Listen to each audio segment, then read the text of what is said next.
Welcome to యోగ సూత్ర.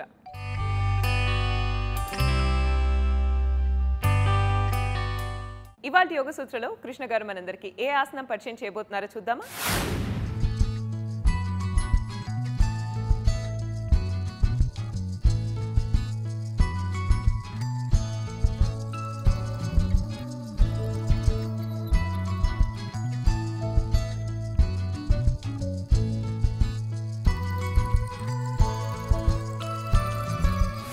నమస్తే. యోగా సూత్రాలో ఈరోజు మనము బ్లాక్ సహాయంతో కాకాసనం ఎలా చేయాలో చూద్దాము. కాకాసనము బ్యాలెన్స్ పాస్చర్.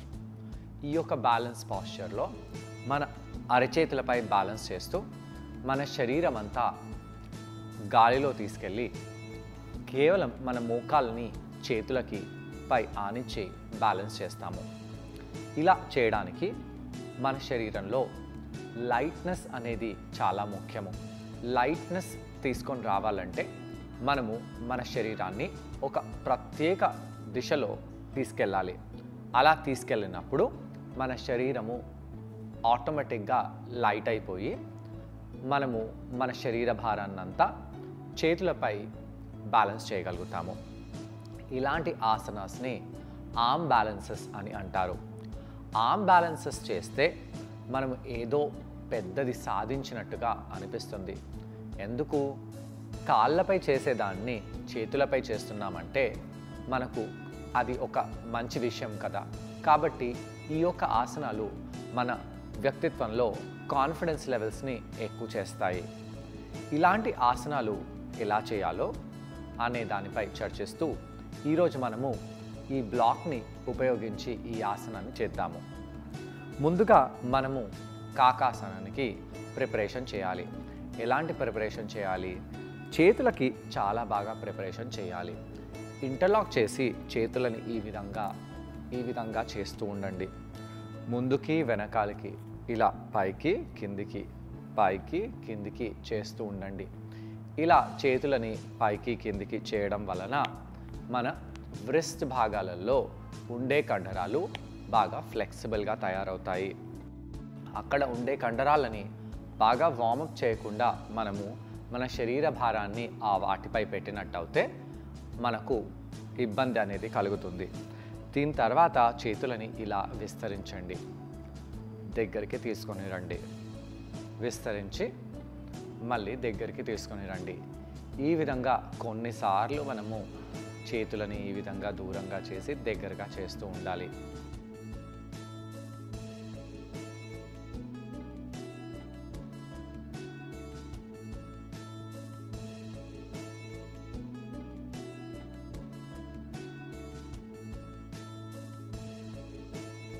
దీని తర్వాత మనం కావాలంటే ఇలా చేతిని రొటేట్ చేసుకోవచ్చు. రివర్స్ ఆర్డర్లో కూడా అదే విధంగా రొటేట్ చేయండి. నేను 5 నుంచి 6 సార్లు చేస్తున్నాను. మీరు 10 నుంచి 15 సార్లు కూడా ఈ విధంగా చేయవచ్చు. అదే రెండో చేతిని కూడా మీరు అదే విధంగా రొటేట్ చేయాలి.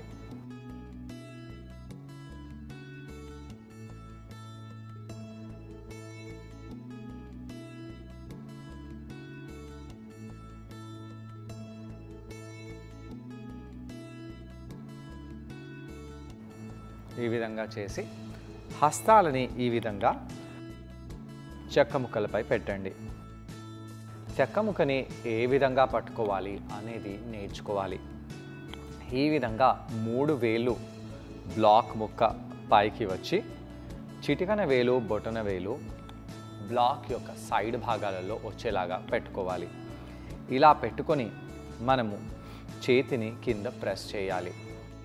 అరచేతిని బ్లాక్ పై బాగా ప్రెస్ చేయడం చాలా ఇంపార్టెంట్. చేతుల వేళ్ళని దూరం చేయడం కూడా అంతే ఇంపార్టెంట్. శ్వాస తీసుకుంటూ శ్వాసను వదులుతూ ఇక్కడ అలానే ఉండండి. చేతుల వేళ్ళపై చేతుల అరచేతిపై సమాంతరంగా వెయిట్ ఉండేలాగా చూసుకోవాలి. చిటికన వేలు ఇంకా బొటన వేలుని గట్టిగా ప్రెస్ చేయాలి, లేదా ఆ యొక్క భాగాలు వీక్గా ఉంటాయి. ఇలా కొంత సమయం పాటు ఉండి మీరు కావాలంటే ఇదే ఆసనాన్ని ఈ విధంగా కూడా చేయవచ్చు. ఈ విధంగా చేసినప్పుడు మీ వీపుని కొద్దిగా గుండ్రంగా చేయాలి. వీపుని గుండ్రంగా చేసి చేతులని కింద ప్రెస్ చేయండి. అలా అరిచేతులపై వెయిట్ని పెంచుతూ ఇలా భుజాలని ముందుకు చేయాలి. మోకాళ్ళు వెనకాలకి తీసుకెళ్ళి మళ్ళీ భుజాలని ఈ విధంగా ముందుకు తీసుకొని రండి.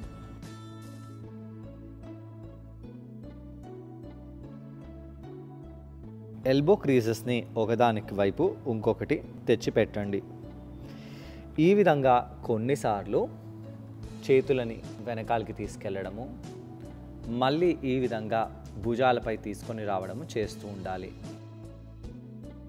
అలా చేసిన తర్వాత ఇక మనము మాలాసనంలో కూర్చుందాము. మాలాసనంలో ఈ విధంగా బ్లాక్స్పై చేతులను పెట్టేసి కూర్చోండి. కొంత సమయం పాటు తొడలని దూరంగా చేయాలి. అలా చేస్తూ ముందు వైపు చూడండి. శ్వాస తీసుకుంటూ శ్వాసను వదులుతూ నెమ్మదిగా ఈ విధంగా కాళ్ళ మడమలు పైకి లేపేసి కాళ్ళ మడమలు మీ పృష్ఠభాగాలకు తాకేలాగా ఉండాలి. పృష్ఠభాగాలకు కాళ్ళ మడమలు తాకేలాగా పెట్టేసి మీ యొక్క మోచేతులని ఈ విధంగా బెండ్ చేయండి.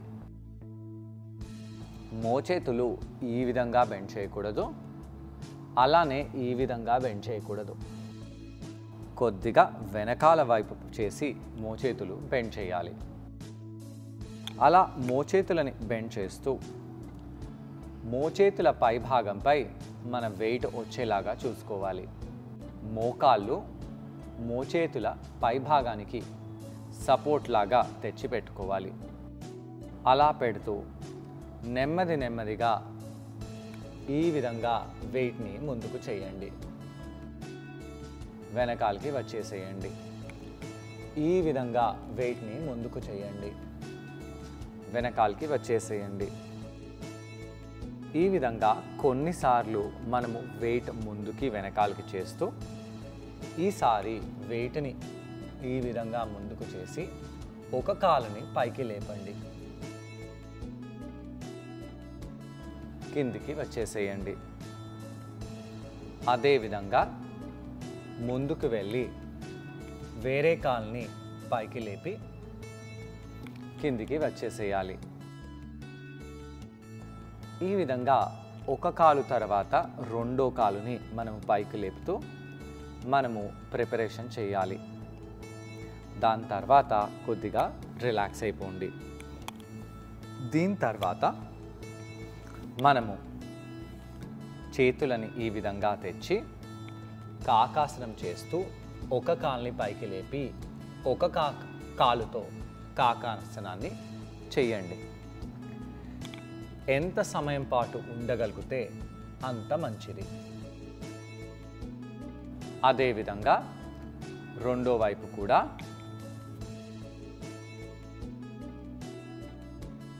ఇలా ఆసనాన్ని చేసి దాని తర్వాత నెమ్మదిగా కిందికి వచ్చి కూర్చోవాలి.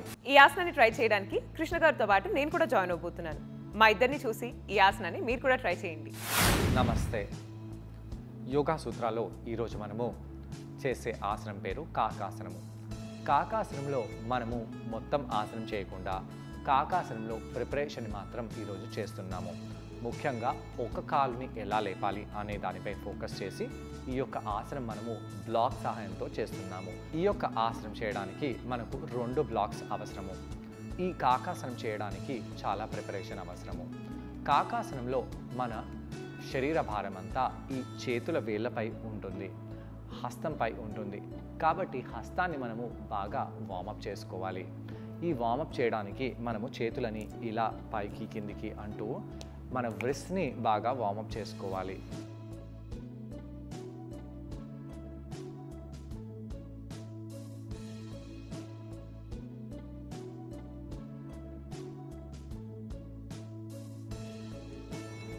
ఇలా కొంత సమయం పాటు మనము వ్రిస్ట్ని బాగా వార్మప్ చేసిన తర్వాత చేతులని బాగా స్ట్రెచ్ చేసి స్క్వీజ్ చేయండి. స్ట్రెచ్ చేసి స్క్వీజ్ చేయండి. చేతుల వేళ్ళని బాగా స్ట్రెచ్ చేసి ఇక్కడ అలానే పెట్టాలి. ఇంకా దూరంగా చేయండి, ఇంకా దూరంగా చేయండి, ఇంకా దూరంగా చేయండి. దాని తర్వాత టైట్ ఫిస్ట్గా మార్చాలి. చాలా చాలా టైట్గా మనము ఫిస్ట్ని చేసి స్క్వీజ్ చేయాలి. మళ్ళీ చేతుల వేళ్ళని దూరంగా చేసి ఎక్స్పాండ్ చేయండి. ఇంకొద్దిగా, ఇంకొద్దిగా, ఇంకొద్దిగా. మళ్ళీ స్క్వీజ్ చేసి ఫిస్ట్గా స్క్వీజ్ చేయండి.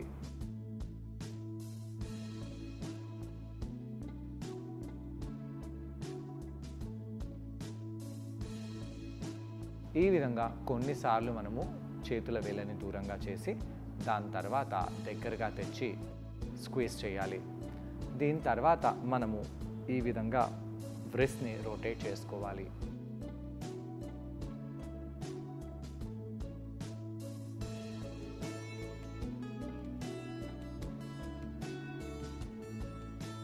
ఇలా క్లాక్ వైజ్ వ్రిస్ట్ని రొటేట్ చేసిన తర్వాత యాంటీ క్లాక్ వైజ్ కూడా రొటేట్ చేయండి.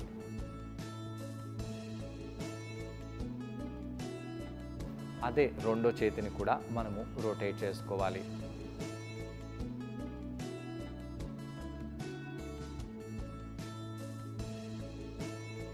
రివర్స్గా కూడా చేయండి.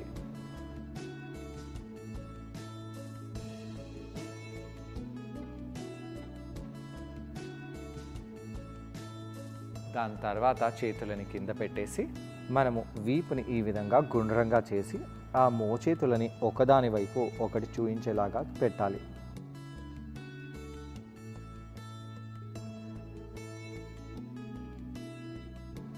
చేతులని కింద బాగా ప్రెస్ చేసి మోకాలపై వెళ్ళిపోండి.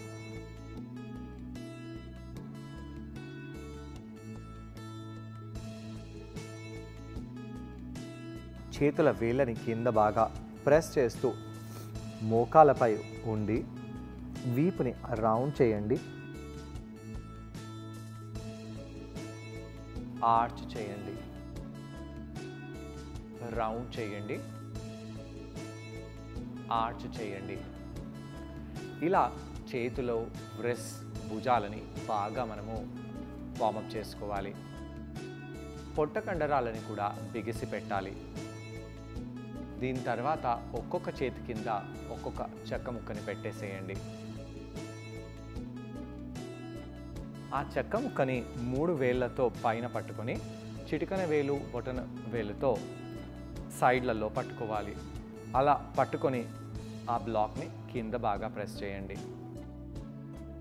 మళ్ళీ మోచేతులని బెండ్ చేసి వీపుని రౌండ్గా చేసుకోవాలి. ఆర్చ్ చేయండి. రౌండ్ చేసేయండి. కొంత సమయం పాటు ఇక్కడ అలానే ఉండి దాని తర్వాత మనము మాలాసనంలో వెళ్ళాలి. మాలాసనంలో తొడలని దూరంగా చేసి వీపుని నిటారుగా చేసి ఉండండి. శ్వాస తీసుకుంటూ శ్వాసని వదిలేస్తూ ఇక్కడ అలానే ఉండాలి. దాని తర్వాత మనము కాళ్ళ వేళ్ళపై వెళ్ళిపోతాము. అలా కాళ్ళ వేళ్ళపై వెళ్ళి ఇక్కడ కొంత సమయం పాటు ఉండాలి. భుజాలని దూరంగా చేస్తూ ఇక్కడ కొంత సమయం పాటు ఉండండి.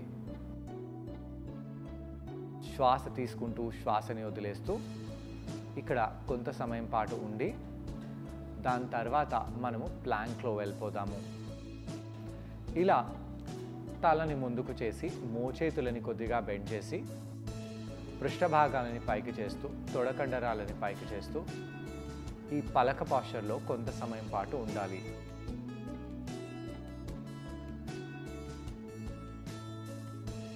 తలని ఇంకొద్దిగా ముందుకు చేస్తూ ఇక్కడ కొంత సమయం పాటు ఉండండి.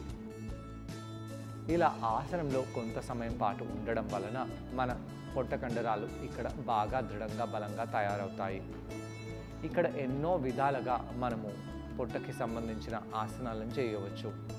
దాని తర్వాత మన కాళ్ళ వేళ్ళని చేతుల బయటి భాగంలో పెట్టి మనము మాలాసనంలో కూర్చోవాలి. శ్వాస తీసుకుంటూ శ్వాసని వదిలేస్తూ మీరు మాలాసనంలో ఉండి ఆ చేతులను కింద ప్రెస్ చేసి కాళ్ళ వేళ్ళపై వచ్చేసేయండి. అలా కాళ్ళ వేళ్ళపై వచ్చి ఆ యొక్క మోకాళ్ళని ఇక్కడ మోచేతి బయటి భాగంలో పెట్టాలి. ఈ మోచేతి బయటి భాగంలో ఈ యొక్క మోకాలు తాకి అక్కడ ఉండాలంటే కొంత సమయం పాటు ప్రాక్టీస్ చాలా అవసరము. ఆ ప్రాక్టీస్ లేకుండా మనము సూటిగా ఈ యొక్క ఆసనం చేయాలనుకోవడము చాలా తప్పు. కొంత సమయం పాటు మీరు ప్రాక్టీస్ చేసిన తర్వాతే ఈ యొక్క ఆసనం మీకు సులభంగా వచ్చేస్తుంది. అప్పటి వరకు మనం ప్రాక్టీస్ కంపల్సరీగా చేయాలి. ఆ కాళ్ళ వేళ్ళని కొద్దిగా వెనకాలకి తీసుకెళ్ళండి. అలా తీసుకెళ్తూ పృష్ఠభాగాలని కొద్దిగా పైకి చేస్తూ ముందు చూడండి. అలా ముందు చూస్తూ ఆ మోచేతులని ఇంకొద్దిగా వెనకాల వైపు చేయండి. తలని ముందుకు చేస్తూ చేస్తూ చేస్తూ చేస్తూ చేస్తూ చేస్తూ ఈ విధంగా పైకి వచ్చి నెమ్మదిగా ఒక కాలుని పైకి తీసుకెళ్ళాలి. అక్కడ అలానే ఉండండి.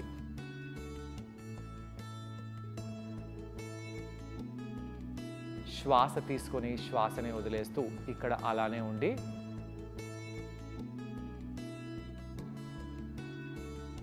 దాని తర్వాత కాలుని కింద పెట్టేసేయండి. చూసారు కదండి, ఈ ఆసనం పేరు కాకాసనం. కాకాసనం చేయడం వలన చేతులకు కాళ్లకు చాలా మంచిది. వెన్ను భాగానికి కూడా చాలా మేలు చేస్తుంది. భుజాల కండరాలు బాగా దృఢంగా బలంగా తయారవుతాయి. రెండో కాలుని కూడా అదే విధంగా పైకి తీసుకెళ్ళాలి. తీసుకెళ్తూ ఆ కాళ్ళ వేలని వెనకాల వైపు చేయండి.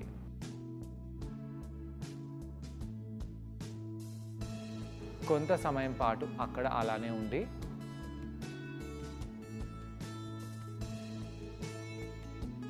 నెమ్మదిగా కిందికి వచ్చేయండి. ఈ విధంగా ప్రిపరేషన్ చేసి కొంత సమయం పాటు అక్కడ అలానే ఉండడానికి ప్రయత్నిస్తూ ఉండాలి. అలా చేయడం వలన కొద్ది సమయం తర్వాత ఈ యొక్క పాస్చర్ దానంతల అదే మీకు వచ్చేస్తుంది. ఇలా కౌంటర్ చేయడం వలన చేతులు అలాగే కాళ్లలోని కండరాలు బాగా స్ట్రెచ్ రిలాక్స్ అయిపోతాయి. సో ఇవాళ యోగ సూత్రలో కృష్ణ గారిని మనం అడగబోయే ప్రశ్న ఏంటంటే, ఈ ఆసనం చేసేటప్పుడు మనం ఎటువంటి జాగ్రత్తలు పాటించాలి? ఈ ప్రశ్నకు సమాధానం కృష్ణ గారిని అడిగి తెలుసుకుందాం. ఈ ఆసనం చేసేటప్పుడు మనము ఎలాంటి జాగ్రత్తలు తీసుకోవాలి? చేతులు బలహీనంగా ఉన్నవాళ్ళు, చేతులలో బలం లేని వాళ్ళు ఈ ఆసనం చేయకూడదు. చాలా భారీగా ఉండేవాళ్ళు కూడా ఈ ఆసనాన్ని చేయకూడదు. ఎందుకంటే దాంతో మన ఈ యొక్క భాగంపై ప్రెషర్ పడి ఈ యొక్క భాగము గాయమైపోయే ఛాన్స్ అనేది ఉంది. తొందరగా ఆసనంలో వెళ్ళి బయటికి రావడం అనేది కూడా చేయకూడదు. ఈరోజు మనం ఏమి చేశాము? ఏకపాద కాకాసనంలో మనము వెళ్ళడానికి ప్రిపరేషన్ చేశాము. ముందుకు వచ్చే ఎపిసోడ్స్లో ఒక కాల్ని లేపి అక్కడ స్థిరంగా ఎలా ఉండాలి, దాని తర్వాత రెండు కాళ్ళని ఎలా లేపాలి అనేది దానిపై మనము చర్చిస్తాము. అయితే ఒకటేసారి ఈ ఆసనం చేయాలని ఆతురతతో మీరు తొందరగా ఆసనంలో వెళ్ళిపోతే చేతులకు గాయాలయ్యే ఛాన్సెస్ చాలా ఉన్నాయి. ఈ యొక్క మోచే పై భాగంలో మీ మోకాలు వెళ్ళి ఉండాలంటే మనకు ప్రాక్టీస్ అవసరము. ప్రాక్టీస్ లేకుండా మీరు ఆసనంలో వెళ్ళలేరు, వెళ్ళినా ఉండలేరు. వెళ్ళి ఉన్నా తొందరగా మోచేతులకి భుజాలకి గాయాలు అవుతాయి. అలానే ఈ యొక్క భాగంలో చాలా ఎక్కువగా గాయాలయ్యే ఛాన్సెస్ ఉన్నాయి. అలానే ఇక్కడ అతి ముఖ్యంగా గమనించాల్సింది ఏంటంటే, గడ్డాన్ని ఇలా ముందుకు చేసి దృష్టిని ముందు వైపు పెట్టి ఈ ఆసనాన్ని చేయాలి. చూసారు కదండి, ఇవాళ యోగ సూత్రలో కాకాసనం. ఈ ఆసనాన్ని మీరందరూ తప్పకుండా ట్రై చేసి దీనివల్ల వచ్చే బెనిఫిట్స్ ని మీరు కూడా పొందండి. తిరిగి రేపటి ఎపిసోడ్లో మరో ఆసనంతో మరికొన్ని బెనిఫిట్స్తో మళ్ళీ కలుసుకుందాం. అంతవరకు stay fit and be healthy. Bye.